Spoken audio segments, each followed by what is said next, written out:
right after 9/11, about 10 days after 9/11, I went through the Pentagon and I saw Secretary Rumsfeld and Deputy Secretary Wolfowitz. I went downstairs just to say hello to some of the people on the Joint Staff who used to work for me, and one of the generals called me in. He said, "Sir, you got to come in. You got to come in and talk to me a second." I said, "Well, you're too busy." He said, "No." He says, "We've made the decision. We're going to war with Iraq." This was on or about the 20th of September. I said, "We're going to war with Iraq. Why?" He said, "I don't know." He said, "I guess they don't know what else to do." So I said, "Well, did they find some information connecting Saddam to al-Qaeda?" He said, No. He says, "There's nothing new that way. They just made the decision to go to war with Iraq." He said, "I guess it's like we don't know what to do about terrorists, but we've got a good military and we can take down governments." And he said, "I guess if the only tool you have is a hammer, every problem has to look like a nail." So I came back to see him a few weeks later, and by that time we were bombing in Afghanistan. I said, "Are we still going to war with Iraq?" And he said, "Oh, it's worse than that." He said, he reached over on his desk, he picked up a piece of paper, and he said, I just got this down from upstairs," meaning the Secretary of Defense's office today, and he said, "This is a memo that describes how we're going to take out 7 countries in 5 years, starting with Iraq and then Syria, Lebanon, Libya, Somalia, Sudán, and finishing off Iran." I said, "Is it classified?" He said, "Yes, sir." I said, "Well, don't show it to me." And I saw him a year or so ago, and I said, "You remember that?" He said, "Sir, I didn't show you that memo. I didn't show it to you." I'm sorry, what did you say his name was? I'm not going to give you his name. So go through the countries again.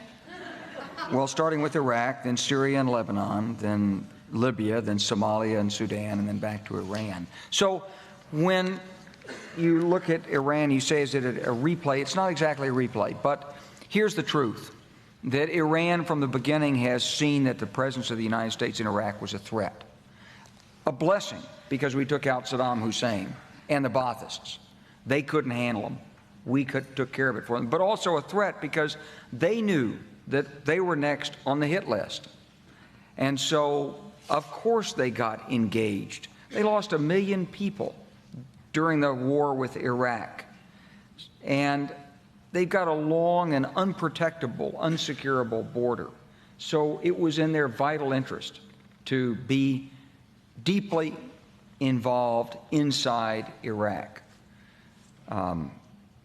They tolerated our attacks on the Baathists. They were happy we captured Saddam Hussein, but they're building up their own network of influence, and to cement it, they occasionally give some military assistance and training and advice, either directly or indirectly, to both the insurgents and to the militias. And in that sense, it's not exactly parallel, because there has been, I believe, continuous Iranian engagement. Some of it legitimate, some of it illegitimate. I mean, you can hardly fault Iran because they're offering to do eye operations for Iraqis who need medical attention.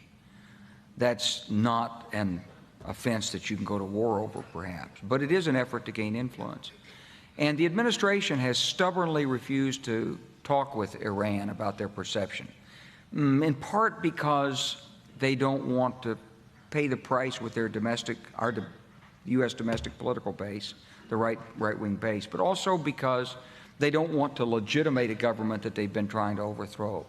If you were Iran, you'd probably believe that you were mostly already at war with the United States anyway, since we've asserted that their government needs regime change.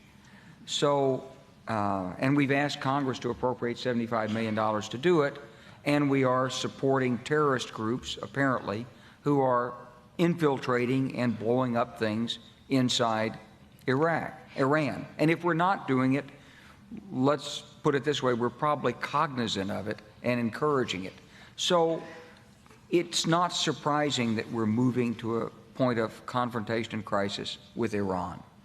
My point on this is not that the Iranians are good guys, they're not, but that you shouldn't use force except as a last resort. There is a military option, but it's a bad one. I wanted to get your response to Seymour Hersh's piece in The New Yorker to two key points this week. Reporting the Pentagon's established a special planning group within the Office of the Joint Chiefs of Staff to plan a bombing attack on Iran. That this is coming as the Bush administration and Saudi Arabia are pumping money for covert operations into many areas of the Middle East, including Lebanon, Syria, and Iran, in an effort to strengthen Saudi-supported Sunni Islam groups and weaken Iranian-backed Shias. Some of the covert money has been given to jihadist groups in Lebanon with ties to al-Qaeda. Fighting the Shias by funding with Prince Bandar and then with U.S. money not approved by Congress, funding the Sunnis connected to al-Qaeda. Well, I don't have any direct information to confirm it or deny it. It's certainly plausible. The Saudis have taken a more active role. You know, the Saudis you were just in Saudi Arabia. You just came back from Saudi Arabia. Yeah, well, the Saudis have basically recognized that they have an enormous stake in the outcome in Iraq, and they don't particularly trust the judgment of the United States in this area. We haven't exactly proved our competence in Iraq. So they're trying to take matters into their own hands. The real danger is, and one of the reasons this is so complicated, is because let's say we did follow the desires of some people who say, just pull out and pull out now. Well, yeah, we could mechanically do that.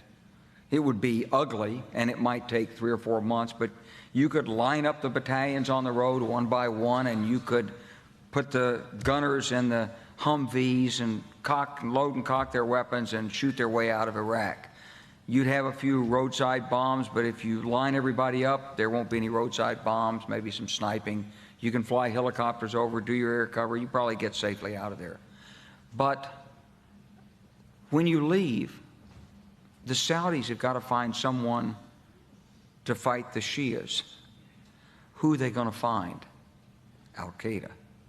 Because the groups of Sunnis who would be extremists and willing to fight would probably be the groups connected to Al-Qaeda. So one of the weird inconsistencies in this is that were we to get out early, we'd be intensifying the threat against us of a super powerful Sunni extremist group, which was now legitimated by overt Saudi funding in an effort to hang on to a toehold inside Iraq and block Iranian expansionism.